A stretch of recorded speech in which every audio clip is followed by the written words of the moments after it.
Aujourd'hui, je vais vous parler d'un mode d'éducation que les moins de 50 ans ne peuvent pas connaître.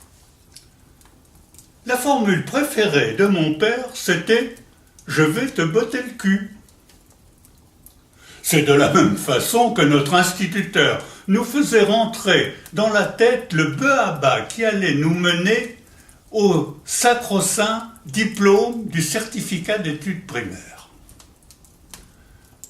Ce certif qui nous permettait de connaître le chemin permettant d'aller de Lille à Narbonne par les voies navigables, fleuves et canaux compris, ou alors par le chemin de fer.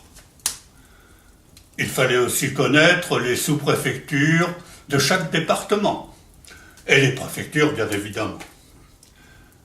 Quant au principal du collège, quand on le voyait enlever la chevalière de sa main droite, on savait que ça se terminerait par une bonne baffe dont l'impétrant se souviendrait toute sa vie.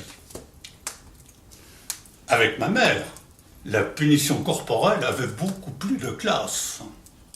Il s'agissait d'un châtiment librement consenti lorsque l'on avait fait ou dit une incongruité dont il fallait se souvenir. Viens ici que je te donne une gifle. Tant à joue, mieux que ça. Et on obtempérait nolens volas. Elle m'a avoué beaucoup d'années plus tard qu'elle a cessé cette pratique lorsque j'ai été aussi grand qu'elle. Heureusement pour moi, elle n'était pas grande et j'avais grandi très vite. Je dois rassurer les jeunes générations, ce n'était pas le goulag. Nous étions globalement très heureux et ces petits inconvénients ne nous traumatisaient nullement. Ça faisait partie du jeu. Quoique, un jour, j'étais alors en 4e. Je partais au lycée avec une bande de copains et de copines, quand sur la place de l'église, mon père m'a rattrapé, m'a botté les fesses et est reparti sans rien me dire.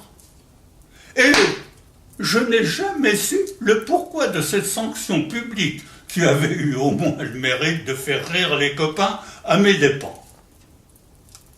Quelques années plus tard, je l'ai interrogé, bien évidemment, il ne s'en souvenait pas. Et je devrais rester sur cette frustration